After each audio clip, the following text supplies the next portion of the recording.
ஏன் நம்ம ஆண்டவருடைய பாதத்தில் அமரணும்?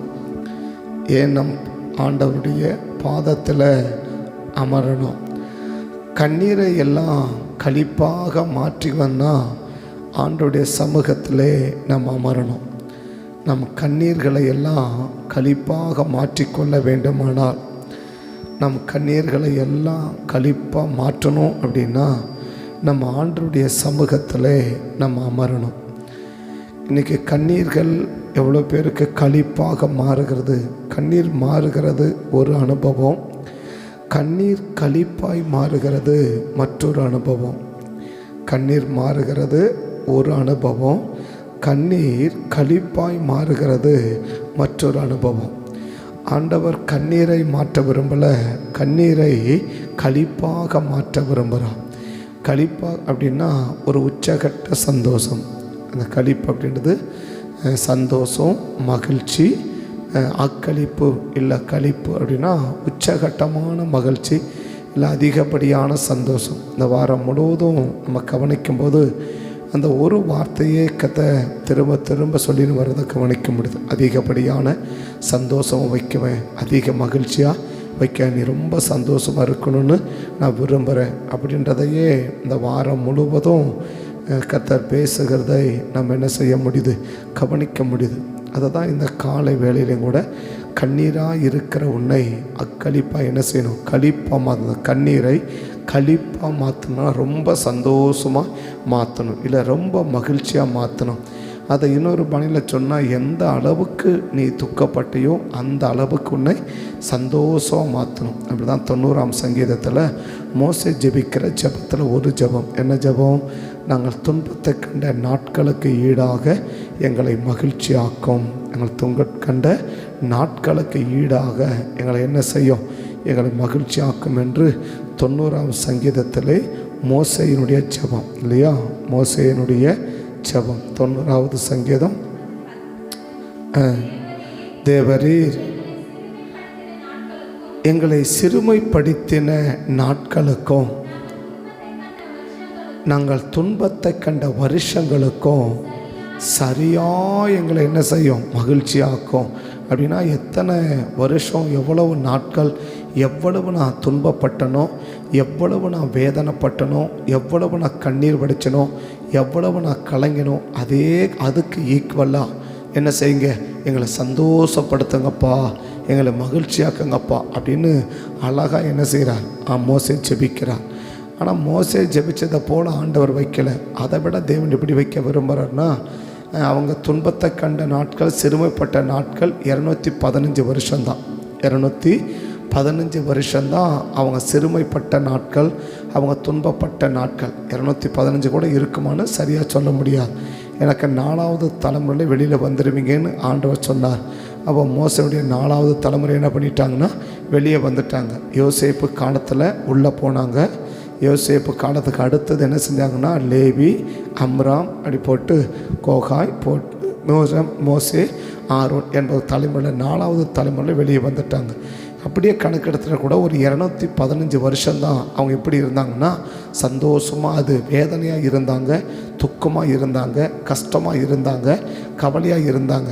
ஆனால் 215 வருஷம்தான் ஆண்டவர் அவங்கள கானானில் வைக்க விரும்பலை. எப்படி இருக்கணும், ஆயுசு முழுவதும் எப்படி இருக்கணும், சந்தோஷமாக இருக்கணும். ஆயுசு முழுவதும் அதான் இன்றைக்கி காலையில் சொல்கிறது, உன் ஆயுசு நாட்கள் முழுவதும் நீ எப்படி இருக்கணும், சந்தோஷமாக இருக்கணும். உன் வாழ்நாள் முழுவதும் நீ ஆயுசு நாட்கள் முழுவதும் எப்படி இருக்கணும், ரொம்ப சந்தோஷமாக நீ இருக்கணும். நேற்றுக்கு முன்னாடி கவனிக்கும்போது கவனித்தோம், ரொம்ப சந்தோஷமாக இருக்கணும். அதுக்கப்புறம் பார்த்தா ரொம்ப நாள் எப்படி இருக்கணும், ரொம்ப காலமாக சந்தோஷமாக இருக்கணும். ஆனால் இன்றைக்கி சொல்கிற ஆண்டவர் அதிக நாட்கள் இல்லை, நீ உயிரோடு இருக்கிற நாள் வரைக்கும் எப்படி இருக்கணும், சந்தோஷமாக இருக்கணும். நீ உயிரோடு இருக்கிற வரைக்கும் எப்படி தான் இருக்கணும், சந்தோஷமாக தான் இருக்கணும். மோசே ஜெபிச்சிட்டார், எங்களுக்கு இவ்வளோ வச்சா கூட போதும், எவ்வளோ வச்சா போதும், நாங்கள் எந்த அளவுக்கு துன்பப்பட்டோமோ அந்த அளவுக்கு எங்களை மகிழ்ச்சியாக கேட்டால் கூட எங்களை போதும் ஆண்டவரே அப்படின்னு சாதனமாக ஜெபிக்கிறார். ஆனால் ஆண்டவர் சொல்கிறாரு, நீ துன்பத்தை கண்ட நாட்களுக்கு ஈடாக உன்னை மகிழ்ச்சியாக்க விரும்பலை, நீ உயிரோடு இருக்கிற வரைக்கும் என்னவாக்க விரும்புகிறேன், மகிழ்ச்சியாக்க விரும்புகிறேன். உயிரோடு இருக்கிற நாள் வரைக்கும் உன்னை மகிழ்ச்சியாக்க விரும்புகிறேன். உயிரோடு இருக்கிற வரைக்கும் நீ மகிழ்ச்சியாக என்ன செய்யணும், வாழணும். நீ உயிரோடு இருக்கிற வரைக்கும் சந்தோஷமாய் வாழணும். நீ உயிரோடு இருக்கிற வரைக்கும் நிம்மதியாக வாழணும். நீ உயிரோடு இருக்கிற வரைக்கும் ஆசீர்வாதமாக வாழணும். நீ உயிரோடு இருக்கிற வரைக்கும் ஆரோக்கியமாக வாழணும். நீ உயிரோடு இருக்கிற வரைக்கும் எப்படி வாழணும், இப்படி தான் நீ வாழணுமே தவிர ஏதோ ஒரு நாள் மகிழ்ச்சி, 2 நாள் வேதனை, அப்படிப்பட்ட ஏற்ற இறக்கத்தோடு கூட வைக்க உன்னை நான் விரும்பலை. நீ உயிரோடு இருக்கிற நாள் வரைக்கும் நீ எப்படி இருக்கணும், மகிழ்ச்சியாக இருக்கணும். அதுதான் தேவனுடைய விட்டம், அதுதான் தேவனுடைய சித்தம், அதுதான் தேவனுடைய விருப்பம், அதுதான் தேவனுடைய ஆசை, அதுதான் தேவனுடைய எதிர்பார்ப்பு. ஆனால் மோசே ஜெபம் என்ன, நாங்கள் எத்தனை வருஷம் துன்பப்பட்டோமோ அத்தனை வருஷம் எங்களை மகிழ்ச்சியாக்கினா கூட போதும் ஆண்டவரே அப்படின்னு ஜெபிக்கிறார். இல்லைப்பா, உன்னுடைய ஆயுசு முழுவதும் எப்படி தான் இருக்கணும், நீ மகிழ்ச்சியாக இருக்கணும். ஆயுசு முழுவதும் நீ சந்தோஷமாக இருக்கணும். ஆயுசு முழுவதும் நீ நிம்மதியாக இருக்கணும், ஆரோக்கியம் இருக்கணும், நீ நல்லா இருக்கணும். உயிரோடு இருக்கிற வரைக்கும் எப்படி இருக்கணும், நல்லா இருக்கணும். ஏதோ கொஞ்சம் காலம் என்ன செஞ்சுட்ட, கஷ்டப்பட்டுட்ட, கொஞ்ச காலம் வேதனைப்பட்டுட்ட, கொஞ்ச காலம் துன்பப்பட்டுட்ட, கொஞ்ச காலம் வருத்தப்பட்டுட்ட. மோசையுடைய காலத்தின்படி அவருடைய கணக்குப்படி பார்த்தா 80 வருஷம் கடைசப்பட்டார். 80 வருஷன்றதை விட 40 வருஷம் தான் அவர் கஷ்டப்பட்டார் மாமனார் வீட்டில்னு சொல்லலாம். கொஞ்சம் சிரமப்பட்டார். மற்றபடிக்கு மீதி 40 வருஷம் எகிப்தில் ரொம்ப சந்தோஷமாக தான் வாழ்ந்தார். ஏன்னா எல்லா அரண்மனைக்கு அதிபதியாக ரொம்ப சந்தோஷமாக தான் வாழ்ந்தார். கிட்டத்தட்ட ஒரு 40 வருஷம் தான் அவர் எப்படி வாழ்கிறாரு அப்படின்னா, ஒரு துன்பப்பட்டதை போல் தெரியலாம். மாமனார் வீட்டில் ஆடு மேய்ச்சி அப்படி துன்பம், நான் படித்த படிப்புக்கு என்ன கிடைக்கல, எனக்கு வேலை கிடைக்கல, என் திறமைக்கு ஏற்றபடி எனக்கு செயல்பாடு இல்லை, என் திறமைக்கும் என்னுடைய வேலைக்கும் சம்மந்தமே இல்லை, என் படிப்புக்கும் என் வேலைக்கும் சம்மந்தமே இல்லை அப்படின்னு சொல்லி மோசே என்ன பண்ணியிருக்கணும், அந்த ஒரு 40 வருஷம் தான் சங்கடப்பட்டிருக்கணும். எனக்கு நான் எவ்வளோ படிச்சிருக்கேன், எவ்வளவு நான் பட்டிருக்கேன், எவ்வளோ திறமை இருக்குது, எவ்வளோ அறிவு இருக்குது, எவ்வளோ காரியம் இருக்குது. ஆனால் என்ன பண்ணிச்சு, ஒரு சாதாரண இந்த வேலை தள்ளி விட்டுட்டு நான் எவ்வளோ கஷ்டப்படுறேனே, நான் எவ்வளோ வேலைப்படுறேனே, நான் எவ்வளோ துன்பப்படுறேனே, என் படிப்புக்கும் என்னுடைய பட்டத்துக்கும் என்னுடைய திறமைக்கும் என்னுடைய அறிவுக்கும் என்னுடைய காரியங்களுக்கும் என்னுடைய அனுபவங்களுக்கும் நான் எப்படி இருக்க வேண்டிய ஆள், எப்படி வேலை செய்ய வேண்டிய ஆள், எந்த இடத்துல வேலை செய்ய வேண்டிய ஆள், ஆனால் எங்கே வச்சுட்டு இங்கே வந்து இப்படி இருக்கனே அப்படின்னு ஒரு 40 வருஷம் தான் அவர் என்ன செஞ்சுருக்கணும், மனசை வருத்தப்படுத்தணும். ஒரு கொஞ்சம் காலம் அப்படி வருத்தப்படுத்தியிருப்பார். கொஞ்சம் காலம் பிறகு சரி இதை தான் நமக்கு இது சரி போ அப்படின்னு என்ன செஞ்சுருப்பார்னா, ஏதாவது நமக்கு கிடச்சிச்சு அப்படின்னு நினச்சி மனசை தேத்தி கொண்டிருப்பார். ஆனால் அவருடைய ஜெபம் என்ன, அவருடைய கணக்குப்படி பார்த்தா 40 வருஷம் தான் அவர் துன்பப்பட்டது. அவருடைய கணக்குப்படி பார்த்தா 40 வருஷம் தான் துன்பப்பட்டது. அப்போ என்ன, துன்பப்பட்ட நாட்கள் ஈடானா ஒரு 40 வருஷம் மட்டும் எப்படி வாழ்ந்தால் போதும், உயிரோடு வாழ்ந்தால் போதும் அப்படின்ற மாதிரி தான் இருக்குது இல்லையா. அந்த 40 வருஷம் என்ன வருஷம் அப்படின்னா, அந்த 40 உயிரோட வாழ போகிறார். யார், மோசேக்கு 120 வயசு. எகிப்தில் 40, மீதியான் தேசத்தில் 40, கானான் பயணத்தில் 40, ஆக மொத்தம் 120 அவர் ஆயுசு முடியுது. அப்போ நம்முடைய ஜெபத்தை போலவே அவருடைய ஜெபம் என்ன, இந்த பூமியில் இருக்கும்போதாவது எப்படி வைங்க, எனக்கு கொஞ்சம் நிம்மதியாக வச்சுங்க, இந்த இருக்கிற காலமாக எப்படி வந்துட்டு போயிடுறேன், கொஞ்சம் நிம்மதியாக வாழ்ந்துட்டு போயிடுறேன், கொஞ்சம் சந்தோஷமாக வாழ்ந்துட்டு போயிடுறேன், கொஞ்சம் ஆசீர்வாதமாக வாழ்ந்துட்டு போயிடுறேன். இந்த பூமியில் உயிரோடு இருக்கும்போதாவது என்ன செய்யணும், இருக்கிற கொஞ்ச காலமாவது நான் நிம்மதியாக இருந்துட்டு போயிடுறேன் ஆண்டவரே அப்படின்னு சொன்னால், ஆண்டவர் சொல்லுவார், கொஞ்ச காலம் உன்னை நிம்மதியாக வைக்கிறதுக்கு உன்னை உலகத்திலேருந்து என்ன செய்யலை, வெளியே கொண்டு வரலை. மோசே உன்னை எகிப்திலிருந்து வெளியே கொண்டு வரலை. இத்தனை பிரச்சனைக்கு மத்தியில், இத்தனை போராட்டங்கள் மத்தியில், இத்தனை எதிர்ப்புகளுக்கு மத்தியில், இத்தனை கஷ்டத்துக்கு மத்தியில் உன்னை பஸ்கா ஆட்டுக்குட்டி அடித்து சும்மா ஒரு 40 வருஷம் 30 வருஷம் 20 வருஷம் உன்னை சந்தோஷம் வைக்கிறதுக்காக நான் வரலை. நீ உயிரோடு இருக்கிற வரைக்கும் எப்படி இருக்கணும், நீ ஆசீர்வாதமாக இருக்கணும்.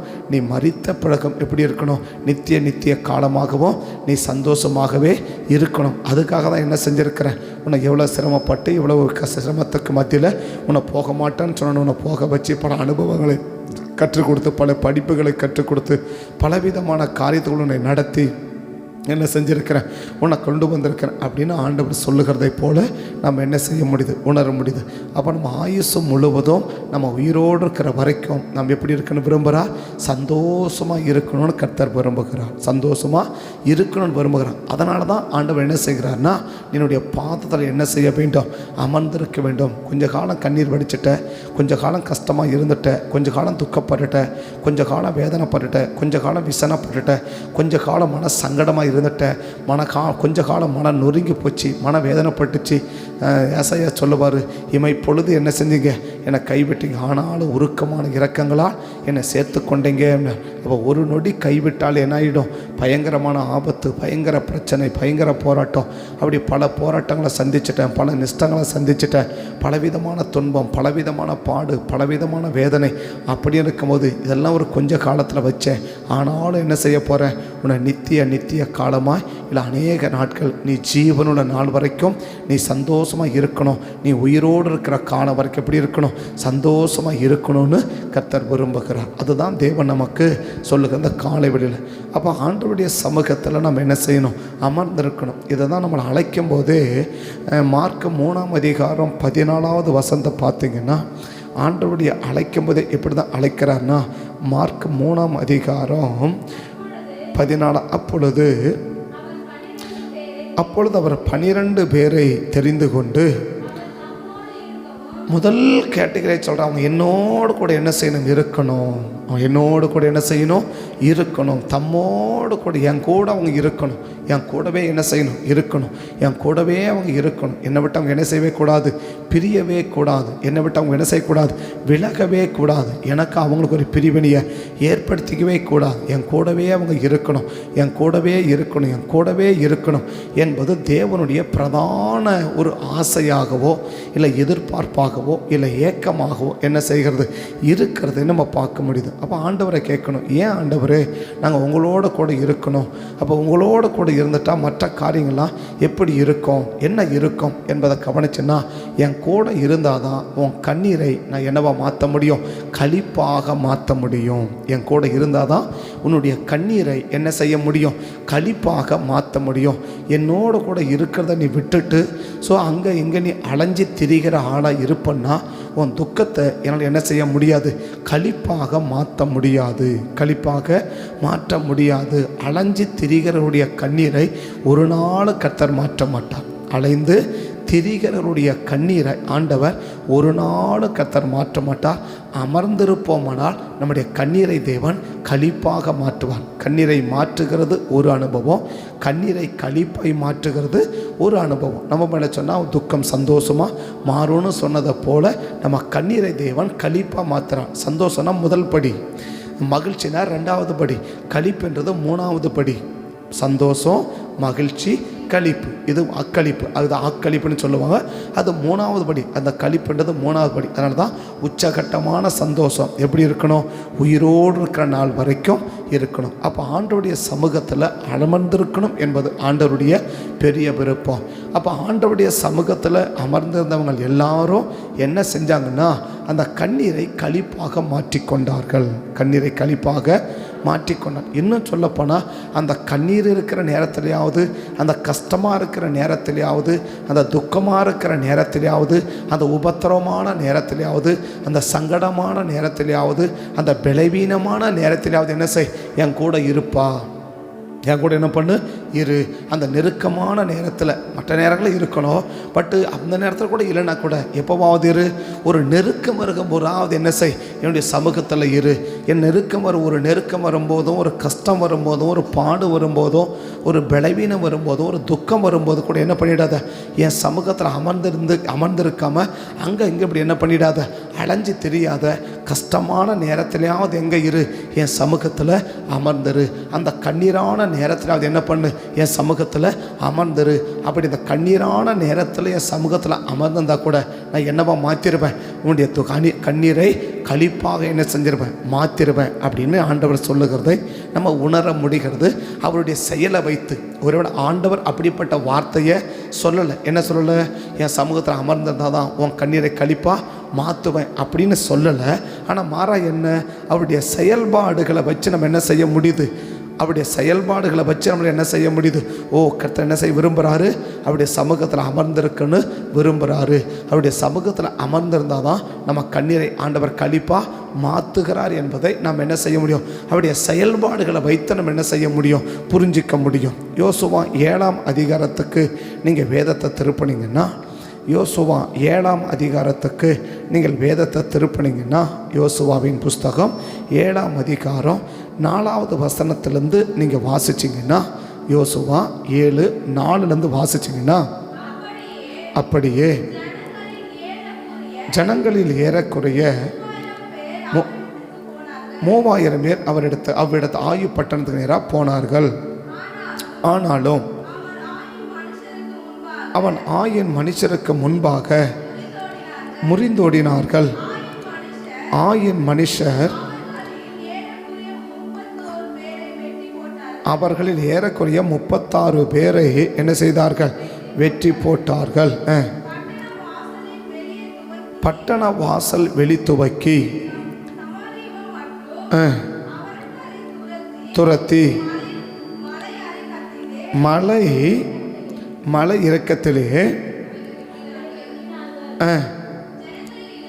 ஜனங்களுடைய இருதயம் கடைந்து என்னவா போயிடுச்சு? தண்ணீராய் போயிற்று. அப்பொழுது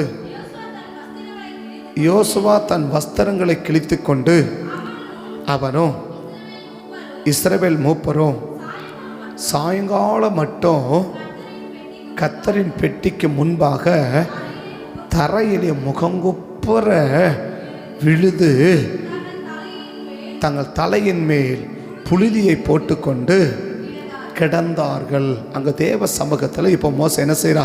அப்படியே அங்கே இருதயமெல்லாம் உடைச்சி இருதயம் தண்ணீராக என்ன செஞ்சு வச்சான்? கரைந்து போயிட்டு அவளை கண்ணீரோடு கூட என்ன செய்கிறார்னா தேவ சமதை விழுந்து கிடக்கிறார். ஏன் விழுந்து கிடக்கிறா? இது வரைக்கும் இப்படி ஒரு சம்பவம் என்ன செய்யவே இல்லை, எங்கள் வாழ்க்கையில் நடக்கவே இல்லை ஆண்டவரே. இது வரைக்கும் இப்படி ஒரு சம்பவம் என்ன செய்யவே இல்லை, எங்கள் வாழ்க்கையில் நடக்கவே இல்லையே. இந்த சம்பவத்தை இப்போ எதிரி கேட்டால் என்ன செய்வாங்க? இனிமேல் நாங்கள் வாழவே முடியாது, இதுக்கு மேலே எங்களை விடவே மாட்டாங்களே, எல்லாரும் எங்களை என்ன பண்ணிவிடுவாங்க? கொன்று போட்டுடுவாங்களே, எங்களை அழித்து போட்டுடுவாங்களே. அப்போ என்ன துக்கம் யோசுவாவுக்கு? இதுவரைக்கும் இப்படி ஒரு சம்பவம் என்ன செய்யலை, நமக்கு நடக்கலையே. நமக்கு ஏன் இப்படி ஒரு சம்பவம் நடந்துச்சு? நமக்கு ஏன் இப்படி ஒரு கஷ்டம் வந்துச்சு? நமக்கு ஏன் இப்படி ஒரு உபத்திரம் வந்துச்சு? நமக்கு ஏன் இப்படி ஒரு பாடு வந்துச்சு? நமக்கு ஏன் இப்படி ஒரு கஷ்டம்? நமக்கு ஏன் இப்படி ஒரு கஷ்டம்? நம்ம எவ்வளோ உண்மையாக ஜெபம் பண்ணோம், எவ்வளோ உண்மையாக ஆராதித்தோம், எவ்வளோ உண்மையாக ஆண்டவர் சமூகத்தில் இருந்தோம். ஏற்கனவே நம்ம கவனிக்கிறோம், யோசுவா என்னும் வாலிபன் ஆசரிப்பு கூடாரத்தை விட்டு விலகாத இருந்தான். நான் எவ்வளோ உண்மையாக ஜெபம் பண்ணேன், எவ்வளோ உத்தமமாக ஜெபம் பண்ணேன், எவ்வளோ உண்மையாக ஆண்டவரை பிடிச்சிருக்கிறேன். ஒரு நாள் கூட என்ன செய்யலை, ஆண்டவருக்கு விரோதமாக நான் செயல்படலையே. என் கூட வந்த 10 பேர் என்ன பண்ணாங்க? துர்ச்செய்தியை பரப்பினாங்க. ஆனால் நான் என்ன செய்தி பரப்பினேன்? நல்ல செய்தி தானே பரப்பினேன், நல்ல விதமாக தானே பேசினேன். யாருடைய இருதயத்தை என்ன செய்யலை? திடனற்று போக பண்ணலையே, யாரையும் கரைஞ்சு போக பண்ணலையே. ஸோ தேவ சமூகத்தில் ஒரு நல்ல விதமாக தானே செயல்பட்டேன். எனக்கு ஏன் இப்படி ஒரு கஷ்டம் வரணும்? எனக்கு ஏன் இப்படி ஒரு கஷ்டம் வரணும்? எனக்கு ஏன் இப்படி ஒரு பாடு வரணும்? எனக்கு ஏன் இப்படி ஒரு துக்கம் வரணும்? அப்படி நினைக்கும் போது யோசுவாவின் இருதயம் என்ன செய்யுது? அப்படி தண்ணீரை போல கரைஞ்சு ஓடுது. எனக்கு ஏன் இப்படி கஷ்டம்? எனக்கு ஏன் இப்படி வந்துச்சு? நான் என்ன தப்பு பண்ணேன்? நான் என்ன பிரச்சனை பண்ணேன்? எனக்கு ஏன் இப்படி நடக்கணும்? எனக்கு ஏன் அந்த கஷ்டம்? எனக்கு ஏன் அந்த வேதனை? எனக்கு ஏன் அந்த பாடு? அப்படின்னு சொல்லி இந்த காலை வெளியில் கூட தேவ சமூகத்தில் அப்படி நம்ம காத்திருக்கலாம். எப்படி காத்திருக்கலாம்? நம்மளுக்கு ஏன் இப்படி நடக்கணும்? நம்மளுக்கு ஏன் நம்ம ரட்சிக்கப்பட்டிருக்கிறோம், ஆண்டவர் அறிஞ்சிருக்கிறோம். ஒரு சாதாரணமாக ஒரு ஞாயிற்றுக்கிழமை வந்து போகிற விசுவாசி இருந்தால் கூட நான் பரவாயில்ல, தினந்தோறும் வேதம் வாசிக்கிறேன், தினந்தோறும் செபிக்கிறேன், முடிந்த அளவுக்கு வேதத்தின்படி என்ன செய்கிறேன்? நான் வாழ்கிறேன். எல்லாமே எனக்கு தெரிஞ்சபடி என்ன செய்கிறேன்? என் கண்ணுக்கு தெரிகிற அளவுக்கு எந்த ஒரு தப்புமே என் வாழ்க்கையில் இல்லையே ஆண்டவரே. ஏன் இப்படி நடந்துச்சு? என்னக்கா நடந்துச்சு? எனக்கு ஏன் இப்படி நடந்துச்சு? எனக்கு ஏன் இப்படி நடந்துச்சு? அப்படின்னு சொல்லி தான் இப்போ யோசுவாவின் இருதயம் என்ன ஆகிட்டுருக்கு? அப்படி இருதயமான உடஞ்சி இருதயம் நொறுங்கி அப்படியே தண்ணீரை போடுது. தேவசம் முகங்குப்புற விழுது அழுதுகிட்டு கிடக்கிறான். ஏன் இப்படி நடந்துச்சு? ஏன் இப்படி நடந்துச்சு? ஏன் இப்படி நடந்துச்சு? இதுக்கு என்ன காரணம் ஆண்டவரே? எனக்கு சொல்லுங்க ஆண்டவரே. இதுக்கு மேலே என்ன செய்யவே கூடாது, இப்படி ஒரு பிரச்சனை வரவே கூடாது. எந்த தப்பாக இருந்தாலும் நான் சரி பண்ணுறேன் ஆண்டவரே, எதுவாக இருந்தாலும் நான் கரெக்ட் பண்ணுறேன் ஆண்டவரே. எனக்கு என்ன பண்ணக்கூடாது? இதுக்கு மேலே ஒரு பிரச்சனை வரக்கூடாது. ஏன்னா எதிரி கேள்விப்பட்டான என்ன செய்வான்? இதுக்கு மேலே அடுத்த வார்த்தை சொல்லுவார், எதிரி முகங்குப்புற விழுந்து கிடக்கும்போது எதிரி கேள்விப்பட்ட என்ன செய்ய மாட்டாங்க? எங்களை விட மாட்டாங்க ஆண்டவரே, எங்களை கொன்னுடுவாங்க ஆண்டவரே, எங்களை அழிச்சு போட்டுருவாங்க ஆண்டவரே, எங்களுக்கு ஏன் இப்படி நடந்துச்சு அப்படின்னு சொல்லி பயங்கர குழப்பம், பயங்கர அழுகை, பயங்கர கேள்விகள், ஆயிரமான கேள்விகள் யாருக்கு இருக்குதுன்னா யோசுவாவுக்கு இருக்குது. ஏன்னா யோசுவா ஒரு சாதாரணப்பட்ட ஒரு நபர் அல்ல. உண்மையாக உத்தமமாக ஆண்டவர் தேவ சமூகத்தில் பிடிச்சு கொண்டு பின்னாட்டில் அவர் சொல்லுவார், யோசுவாவில் என்ன சொல்லுவார், நானும் என் குடும்பத்தாரோம் என்றால் கர்த்தரையே நாங்கள் சேவிப்போம். அப்போ முழு குடும்பமாக என்ன செஞ்சுருக்கிறோம், நாங்கள் கர்த்தரை தேடி இருக்கிறோம். முழு குடும்பமாக நாங்கள் உபவாசம் பண்ணியிருக்கிறோம். முழு குடும்பமாக நாங்கள் ஜெபிச்சிருக்கிறோம். எங்களுக்கே அப்படி ஒரு நெருக்கம் வந்துச்சு, எங்களுக்கே அப்படி ஒரு பிரச்சனை வந்துச்சு, எங்களுக்கே அப்படி ஒரு போராட்டம் வந்துச்சு.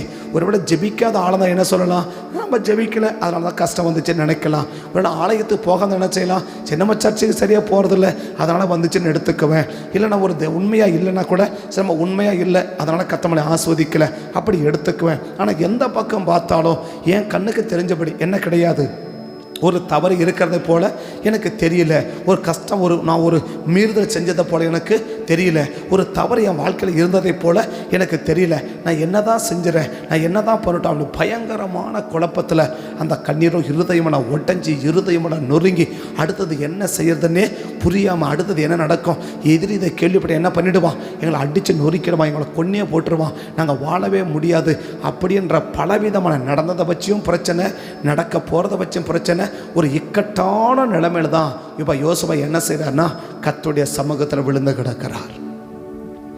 ஒரு இக்கட்டான நிலைமை, நடந்ததை வச்சு பார்த்தாலும் பயங்கர வேதனை. ஏன் அப்படி நடந்துச்சு அப்படின்னு நடக்க போகிறத நினச்சா அதை விட வேதனையாக இருக்குது. நடந்ததாவது சரி இதுவரை நடந்து இதோட போயிட்டா கூட பரவாயில்ல, இதுக்கு மேலே வர பிரச்சனை தான் பெருசாக இருக்குமே, இதுக்கு மேலே வர போராட்டம் தான் பெருசாக இருக்குமே, இதுக்கு மேலே வர வேதனை தான் பெருசாக இருக்குமே, கண்டவனாக என்ன செய்வான் கேட்ட யுத்தத்துக்கு வருவானே, கண்டவனாக பிரச்சனை பண்ணுவானே, கண்டவன்லாம் போராட்டம் பண்ணுவானே, நாங்கள் என்ன செய்கிறது, நாங்கள் எப்படி ஜெயிக்கிறது, நாங்கள் யுத்தம் பண்ணி பழகாத ஆட்கள், நாங்கள் யுத்தம் பண்ணி பழகாத ஆட்கள், நாங்கள் 215 வருஷம் வெறும் செங்கல் எடுத்துகிட்டு வந்தவங்க, எங்களுக்கு யுத்தம் பண்ணுறதுக்கு தெரியாது, நீங்களும் அப்படி தானே கொண்டு வந்தீங்க, இவங்களுக்கு யுத்தம் பண்ண தெரியாது, வெறும் ஒரு 5-6 நாளில் கானானுக்கு போக வேண்டியவங்களை எப்படி சுற்றி வந்தீங்க, அப்படி 40 நாள் சுற்றி போக பண்ணீங்க, எனக்கு இவன் யுத்தம் பண்ண தெரியாது, இவனுக்கு யுத்தமான பழக்கம் இல்லாதவன், இவனுக்கு யுத்தத்தை பற்றி அறிவு கிடையாது, இவன் யுத்தமான மாட்டான் தானே அப்படி சுற்றி வர பண்ணீங்க, அப்படின்னு நாங்கள் என்ன செய்யறது, நாங்கள் ஏது பண்ணுது ஒன்றுமே புரியல அப்படின்ற ஒரு பயங்கர குழப்பம். நடந்ததை வச்சும் குழப்பம், நடக்க போகிறத வச்சும் குழப்பம். இதை ரெண்டையும் நினைக்கும் போது யோசுவாவுடைய இருதயம் சுக்குநரை உடைஞ்சு போச்சு. நடந்ததையும் நினைக்கிறாரு, நடக்க போகிறதையும் நினைக்கிறாரு. இன்றைக்கி எவ்வளோ பேர் நடந்ததை நினச்சி ஏன் ஆண்டவரே இப்படிப்பட்ட ஒரு வருத்தங்களுக்கு இருக்குது அப்படின்னு கர்த்தருடைய சமூகத்தில் போய் கத்தி கதறி கெஞ்சி கூப்பாட போட்டு அவருடைய பாதத்தில் விழுந்து கிடக்கிறவர்கள் எவ்வளோ பேர்னு கேட்டால் தெரியல. என்ன சரி என்னது ஏற்கனவே பாட்டி சொல்லிட்டா, மூக்கு இருக்கிற வரைக்கும் சளி இருக்க தான் செய்யும், வானம் இருக்கிற வரைக்கும் மழை இருக்க தான் செய்யும், அதனால் பிரச்சனை வரதான் செய்யும், மனுஷனா பிரச்சனை வரதான் செய்யும், வாழ்க்கைனா மேடு பழம் இருக்க தான் செய்யும், ரோடுனா என்ன செய்ய இருக்கும், மேடு பழம் இருக்க தான் செய்யும், சரிப்பா போ அப்படின்னு சொல்லிட்டு போகிற கூட்டம் தான் ஆவிக்குரிய கூட்டம் தான் இன்றைக்கி ஏராளமாக பெருகி கொண்டிருக்கே ஒழிய ஒரு சின்ன ப்ராப்ளம் நடந்தால் கூட இது ஏன் அப்படி நடந்துச்சு, இது என்ன காரணம், என்னுடைய தவறு என்ன, இதில் என்னுடைய மிஸ்டேக் என்ன, நான் என்ன தவறுனால இந்த சம்பவம் நடந்துச்சு எனக்கு சொல்லுங்க ஆண்டவரே, நான் சரி பண்ணிக்கிறேன் ஆண்டவரே அப்படின்னு சொல்லி கர்த்தருடைய சமூகத்தில் நடந்த சம்பவங்களை நினைத்து கவலையோடும் கண்ணீரோடும் உபவாசத்தோடும் தேவ சமூகத்தை விழுந்து கிடக்கிற கூட்டங்கள் இருக்குமான்னு கேட்டால் கர்த்தருக்கு தான் அது வெளிச்சம், இருக்குமான்னு கேட்டால் அது இல்லைன்னு சொல்கிறதா இருக்குதுன்னு சொல்கிறதான்னு எனக்கு பதில் சொல்ல தெரியல. சரி நடக்க என்ன நடக்க போகுது, என்ன சம்பவம் இந்த சம்பவம் நடந்ததுக்கு பிறகு என்ன நடக்க போகுது அப்படின்னு எதிர்காலத்தில் சந்திக்க போகிற பிரச்சனைகளை இன்றைக்கி எவ்வளோ பேர் கவனிக்கிறாங்க. எதிர்காலத்தில் என்ன நடக்க போகுது, எதிர்காலம் என்ன எப்படி இருக்க போகுது அப்படின்னு சொல்லி எதிர்காலத்தில் வரக்கூடிய பிரச்சனைகளையும் போராட்டங்களையும் சந்திக்கிற காரியங்களையும் இன்றைக்கி நினச்சி பார்க்குறவங்க இருக்கிறாங்கன்னு கேட்டால் தெரியல. நடந்ததையும் நினச்சி பார்க்கறதுக்கு ஆட்கள் இல்லை, நடக்க போகிறத என்ன செய்யலை நினச்சி பார்க்குறதுக்கு ஆட்கள் இல்லை. என்ன இன்னைக்கு போகுது, இன்னைக்கு பொழப்பு போகுதா, இன்றைக்கி கதை போகுதா, இன்றைக்கி பொழுது போகுதா, இன்றைக்கி கதை முடிஞ்சிச்சா, இன்றைக்கி முடிஞ்சிச்சா விடுப்பா நாளைக்கு பார்த்துக்கலாம், நாளைக்கு வந்தால் உயிரோடு இருந்தால் பார்த்துக்கலாம், நாளைக்கு உயிரோடு இருந்தால் பார்த்துக்கலாம், அப்புறம் பார்த்துக்கலாம், சரி இருக்க தான் செய்யுது என்ன பண்ணுறது அப்படியே களத்தை ஓட்ட வேண்டியது தான், அப்படியே போக வேண்டியது தான் இப்படின்னு சொல்லி ஒரு வேதத்தை அறியாதவன், ரட்சிக்கப்படாதவன், தேவ சமூகத்தை வராதவன், கர்த்தருடைய சத்தத்தை கேட்காதவன் அப்படி இருக்கிறது நியாயம். ஏன்னா அவனுக்கு வழி தெரியாது, அவனுக்கு என்ன தெரியாது, நடந்ததை பற்றியும் அவனுக்கு தெரியாது, நடக்க போகிறத பற்றியும் தெரியாதது, நடந்ததையும் மாற்றுவதற்கு நடக்க போகிறதையும் மாற்றுவதற்கு ஒருவர் இருக்கிறாருன்னு அவருக்கு தெரியாது. ஆனால் நம்ம யார், வேதம் வாசிக்கிறவங்க, ஆண்டவரை அறிஞ்சவங்க, வேதத்தை கேட்குறவங்க, உபதேசத்தை கேட்குறவங்க, சத்தியத்தை கேட்குறவங்க, இப்படி பல விதத்தில் ஆண்டவரோடு நெருக்கம் உள்ளவர்கள். அப்படி இருக்கிற எவ்வளவு பேர் கடந்த நாட்கள் நடந்ததை வச்சு இன்றைக்கி நம்ம கேவ சமூகம் இதாக நிற்கிறோம். இது ஏன் எனக்கு நடந்துச்சு? யோசுவோட கேள்வி என்ன? எனக்கு ஏன் இது நடந்துச்சு? என்ன காரணம்? நான் நல்லவனு கேட்கல, என்ன இதுக்கு பின்னாடி என்ன மிஸ்டேக் இருக்கு, என்ன தவறு இருக்கு, அடுத்த தோல்வி என்ன செய்யக்கூடாது, என் வாழ்க்கையில வரக்கூடாது, இதோட முடிஞ்சு போயிடணும், நடக்கக்கூடாது, நடந்துடுச்சு. ஆனால் இதுக்கு மேலே என்ன செய்யக்கூடாது, தொடரக்கூடாது. இதுக்கு மேலே தொட்டுடுச்சு, ஆனால் தொட்டது என்ன பண்ணிடக்கூடாது, தொடரக்கூடாது. அப்போ தொடராமல் இருக்க என்ன செய்யட்டும்? விழுந்தார் தேவ சமூகத்தில். தொட்டடிச்சு நடந்துடுச்சு, ஆனால் இதுக்கு மேலே என்ன செய்யக்கூடாது, இது தொடர நான் விடமாட்டேன், இதை தொடரத்துக்குன்னா விடமாட்டேன். இதுக்கு ரிசல்ட் நீங்கள் சொல்லியே ஆகணும், இதுக்கு முடிவை சொல்லியே ஆகணும், இதுக்கு என்ன காரணம் எனக்கு தெரியப்படுத்தி ஆகணும்னு சொல்லி என்ன செய்கிறார்? விழுந்து கிடக்கிறார் தேவ சமூகத்தில். இன்றைக்கி எவ்வளோ பேருக்கு ஒரு பிரச்சனைகள் வரும்போதும் நெருக்கங்கள் வரும்போதும் கர்த்தருடைய சமூகத்தில் சாப்பாடத்துக்கு ஓரம் தூக்கி போட்டுட்டு, என்னையா சாப்பாடு துவையான்னு சொல்லி சாப்பாடத்துக்கு ஓரம் போட்டு, தண்ணீரத்துக்கு ஓரம் போட்டுட்டு கர்த்தருடைய சமூகத்தை ஏன் ஆண்டவரே இது நடக்கிறது என்ன காரணம் என்று விழுந்து கிடக்கிறவர்கள் எவ்வளோ பேர்னு கேட்டாக்க விரல் பட்டு எண்ணக்கூடிய அளவுக்கு இருக்குமான்னு கேட்டால் கூட இன்றைக்கி தெரியல. இன்றைக்கி என்ன, காலையில் ஒரு ஜபம், என்ன ஜபம், எந்த நாள் முழுசும் எந்த பிரச்சனையும் வரக்கூடாது. நைட்டு என்ன ஜபம், நைட்டில் எந்த கெட்ட கனவு சொப்பனம் வரக்கூடாது, நல்லா தூங்கணும், காலையில் நல்லா வேலை செய்யணும், நைட்டில் நல்லா தூங்கணும். இதுதான் நம்ம ஜபம். காலையில் இருந்தவொடனே என்ன ஜபம், அந்த நாள் முழுவதும் என்ன பண்ணுங்க, எங்களை பத்திரமாய் பாதுகாத்துக்கோங்க. சரி, நைட்டு என்ன ஜபம், இந்த நைட்டு முழுசும் பத்திரமா பாதுகாத்துக்கோங்க.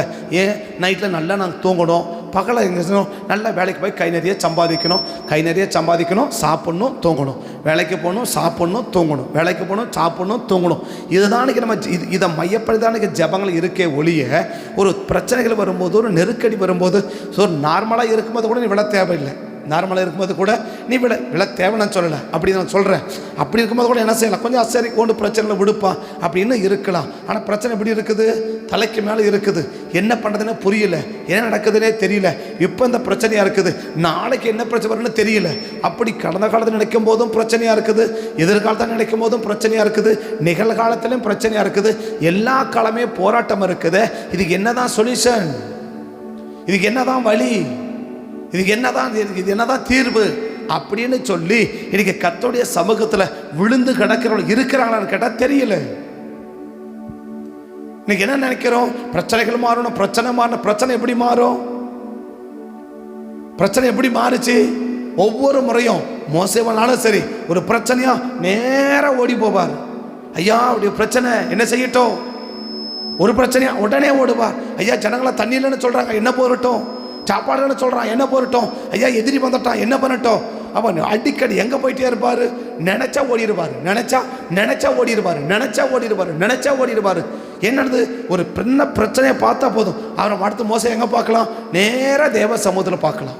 ஒரு சின்ன பிரச்சனை வந்தால் போதும் நேராக ஓடி போயிடுவார். எப்படி வந்து சின்ன பிள்ளைங்களுக்கு ஒரு யாராவது ஒன்று சொல்லிட்டா நேராக அப்பா ஓடி வந்து, அம்மா அந்த பையன் இப்படி சொல்லிட்டான், இந்த பொண்ணை இப்படி சொல்லிடுச்சு அப்படின்னு நேராக ஓடி வந்து அப்பா அம்மாட்ட கம்ப்ளைண்ட் பண்ணுற மாதிரி மோசம் என்ன செய்கிறாரு, சின்ன பிரச்சனை நேராக ஓடி போயிடுவார். அப்படி ஓடி எங்க இருக்கிறான், தேவ சமூகத்திலேயே இருந்து பழகிட்டான்.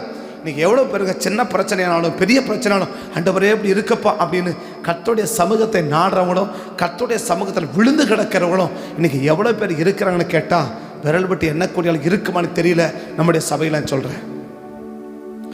ஸோ இத்தனை பணக்க மக்கள் இத்தனை பெரிய மக்கள் இருந்தாலும் விரல் விட்டு எண்ணக்கூடிய அளவுக்கு ஒரு சொற்ப ஜனங்களாவது ஒரு பிரச்சனையை பார்த்த உடனே, ஒரு பிரச்சனை கேள்விப்பட்ட உடனே நேராக ஓடி வந்து சபையில் ஓடி வந்து, ஆண்டவரே இப்படி ஒரு பிரச்சனை இருக்கு, ஆண்டவரே குடும்பத்துக்கு இப்படி ஒரு பிரச்சனை, பிள்ளைகளுக்கு இப்படி ஒரு பிரச்சனை, எனக்கு இப்படி ஒரு பிரச்சனை, இப்படி ஒரு நெருக்கம் வந்துடுச்சு, என்ன செய்யிட்டு ஆண்டவரே, எனக்கு ஒன்றும் புரியலப்பா, ஏதாவது ஒன்று செய்ய சாமி, இதுக்கு என்னதான் வழி ஆண்டவரே அப்படின்னு சபையில் ஓடி வந்து விழுந்து ஜெபிச்சவங்க இருக்கிறாங்களான்னு கேட்டால் மறைக்காம சொல்ல முடியும், மறுக்காம சொல்ல முடியும் இல்லைன்னு.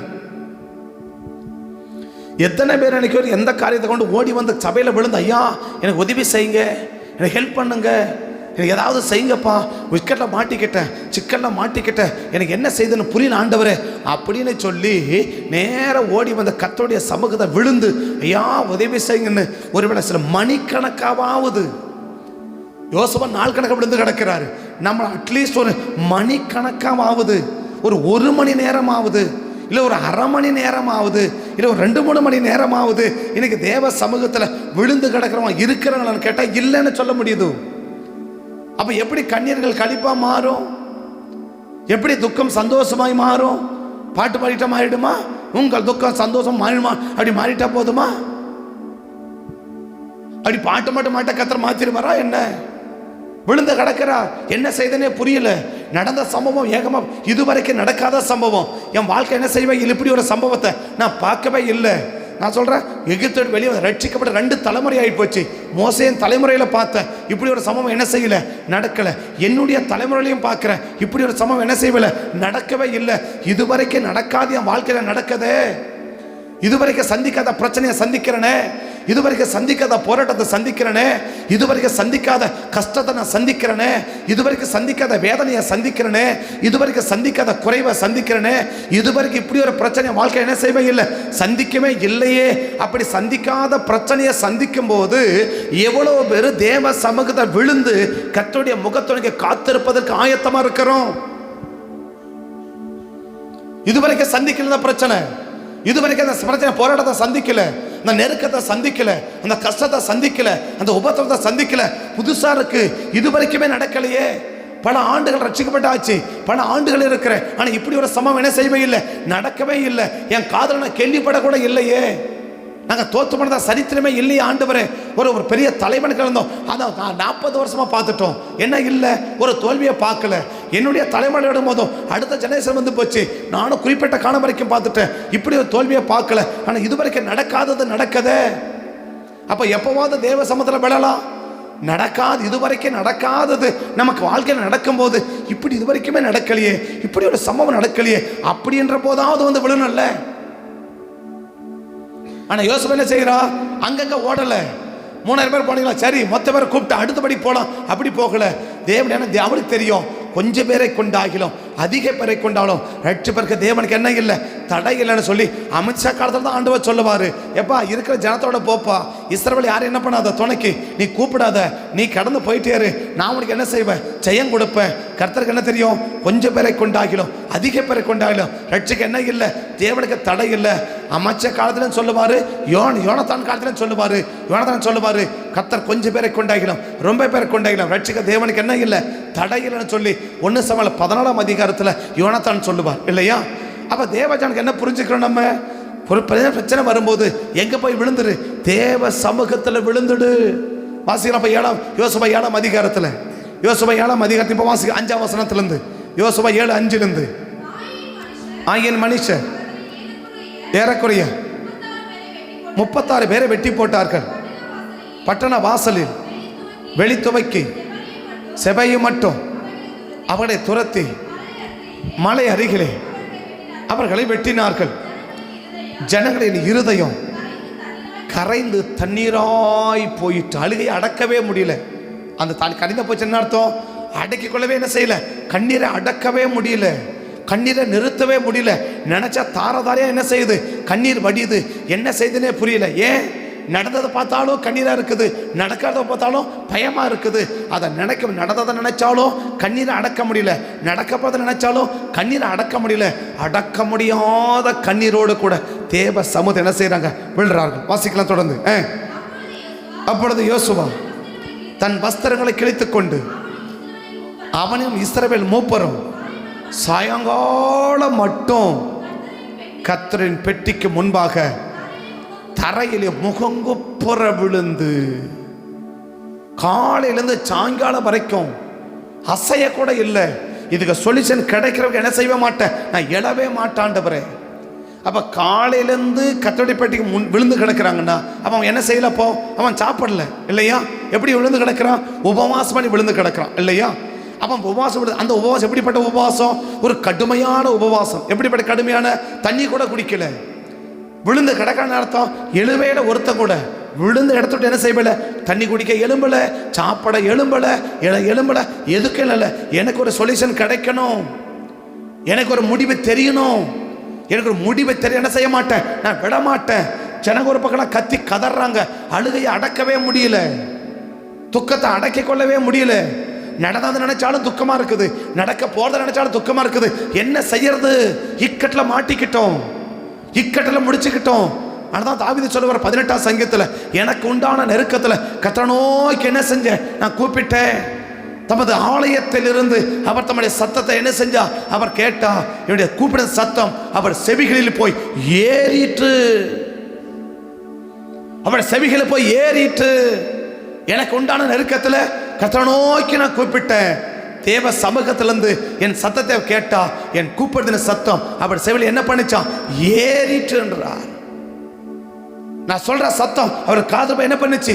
ஏறிச்சு. ஏன்னா ஒரு நெருக்கம். என்ன செய்து எனக்கு ஒண்ணுமே புரியல. முன்னாடியும் பிரச்சனை, நடந்ததும் பிரச்சனை, இக்கட்டில் மாட்டிக்கிட்டேன். முன்னாடியும் போக முடியல, பின்னாடியும் வர முடியல. பயங்கரமான நெருக்கம், பயங்கரமான கஷ்டம், பயங்கரமான உபத்திரவம். என்ன செய்யறதுன்னே தெரியல. அந்த நிலையில இருக்கும்போது தான் விழுந்து கிடக்கிறார் மோசே. இப்பதான் கர்த்தர் கூடி வர. வாசிக்கிறேன் தொடர்ந்து. யோசுவா, கர்த்தராகிய ஆண்டவரே,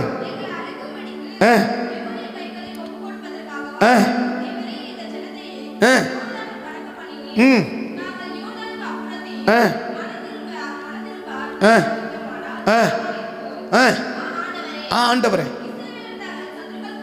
முன்பாக முதுகை காட்டினார்கள்.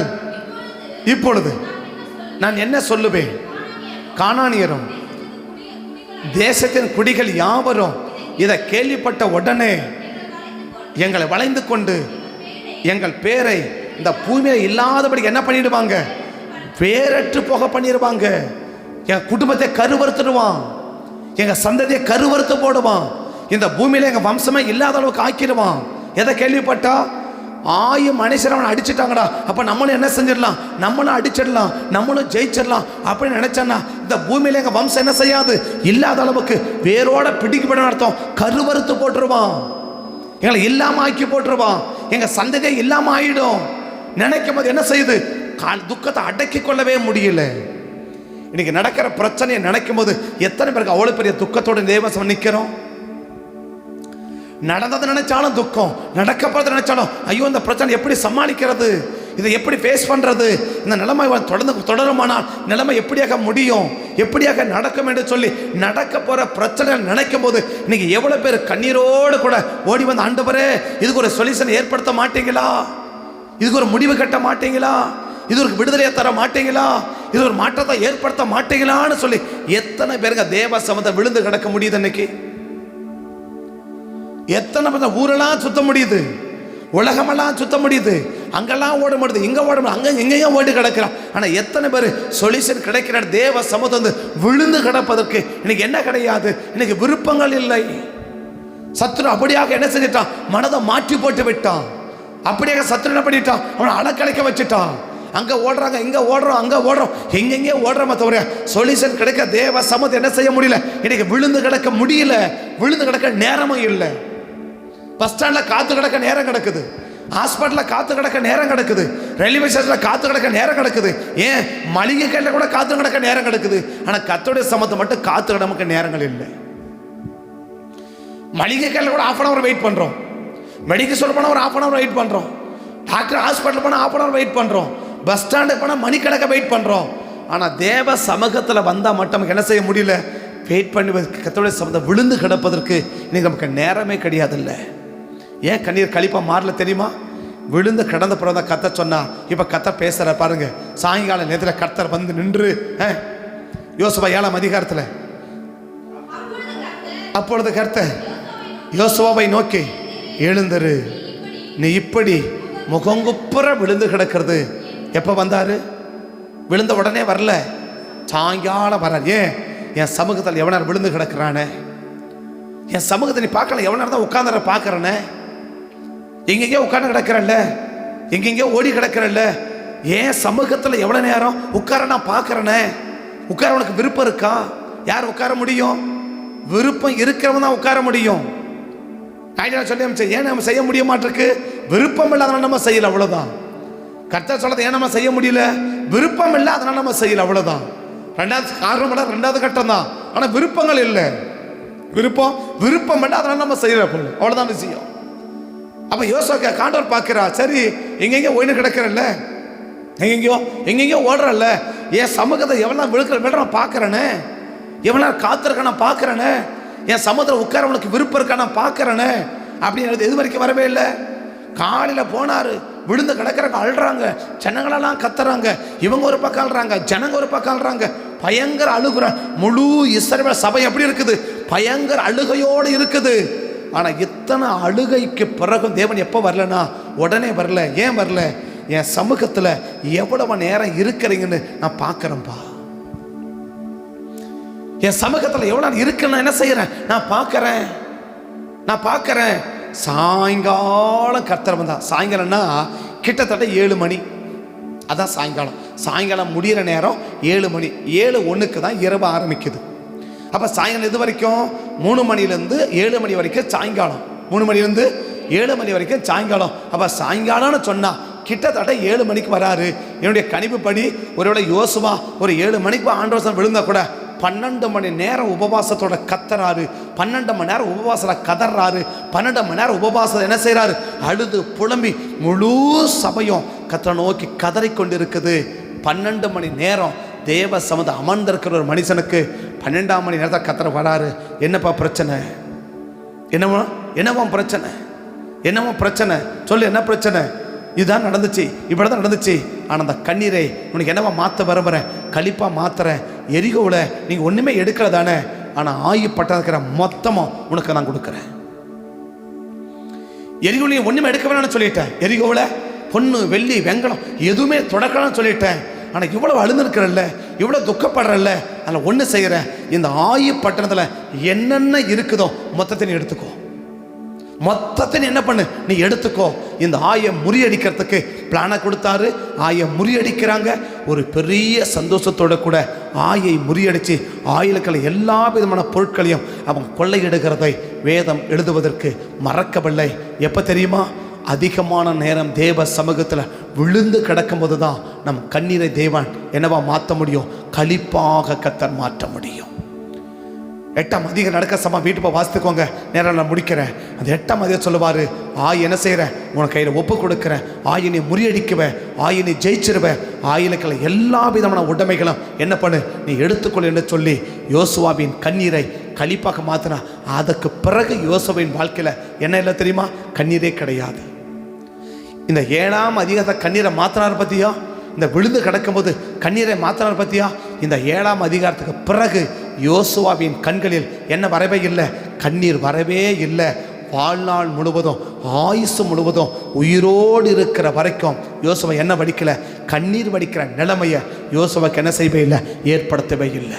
இன்றைக்கி உன்னுடைய வாழ்க்கையிலும் என்னுடைய வாழ்க்கையிலும் உயிரோடு இருக்கிற வரைக்கும் கண்ணீர் இல்லாமல் நம்ம வாழணும்னு சொன்னால் ஒன்று செய், கர்த்தருடைய சமூகத்தில் விழுந்து கிட.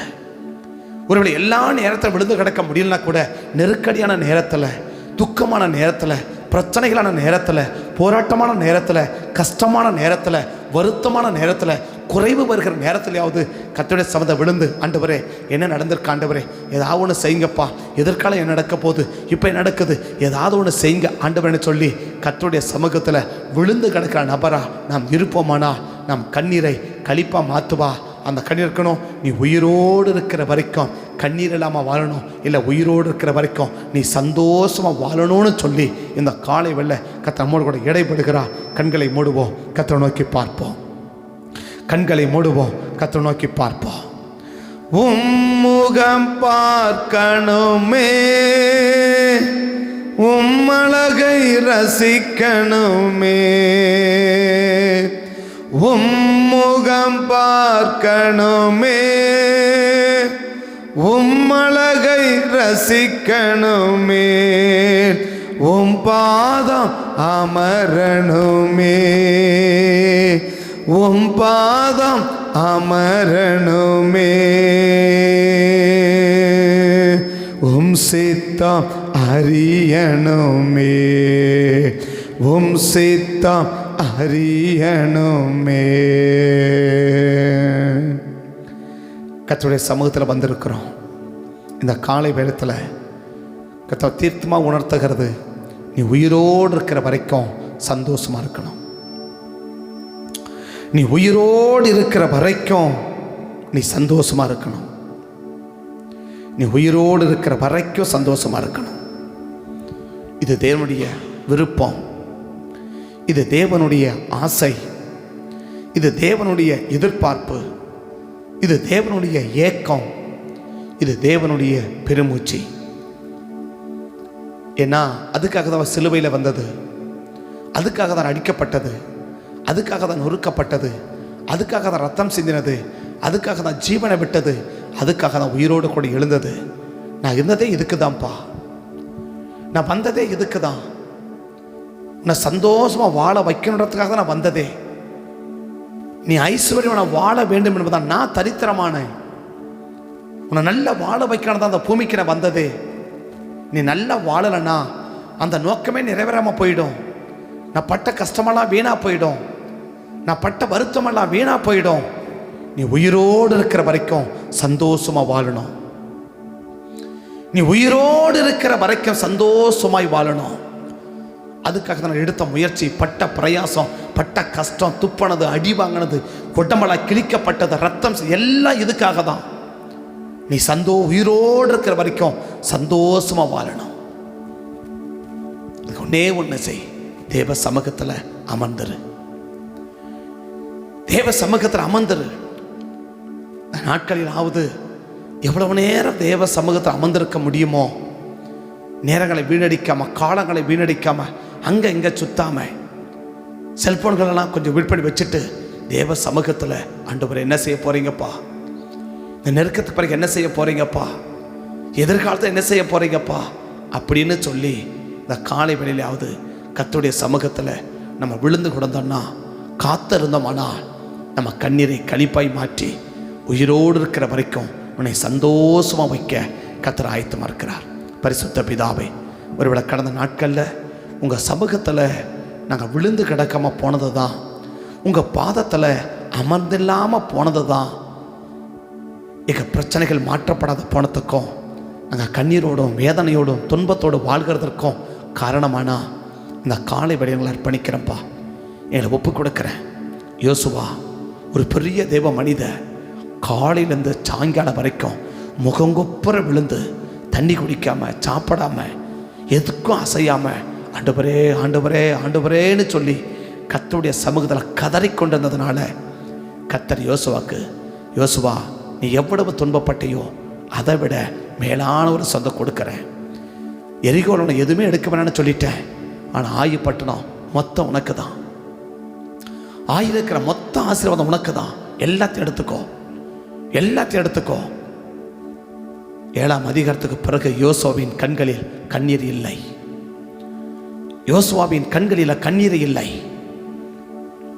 உயிரோடு இருக்கிற வரைக்கும் சந்தோஷமா வாழ்ந்தார். உயிரோடு இருக்கிற வரைக்கும் ஜனங்கள் தப்பு நிமித்தமாக சில வருத்தங்கள் வந்தாலும், ஆனால் அவன் கண்ணு சட்டையை கிழிச்சு கீழே விழுந்து அழுந்து புரளக்கூடிய அளவுக்கு ஒரு கஷ்டத்தை யோசுவாவுக்கு கொடுக்கவே இல்லை. ஏன்? என் சமூகத்தை விழுந்து கிடந்தான், என் சமூகத்தில் விழுந்து கிடந்தான்.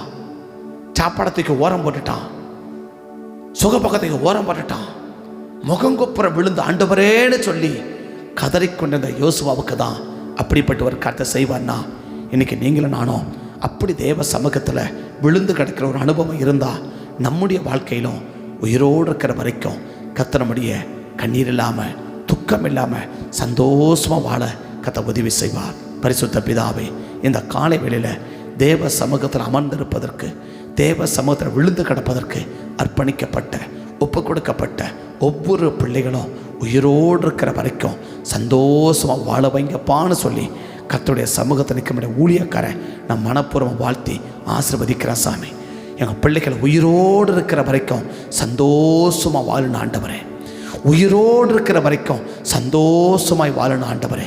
அப்படி வாழ வைத்து எங்கள் பிள்ளைகளை ஆசீர்வதிங்க சாமி, ஆசீர்வதிங்கப்பா.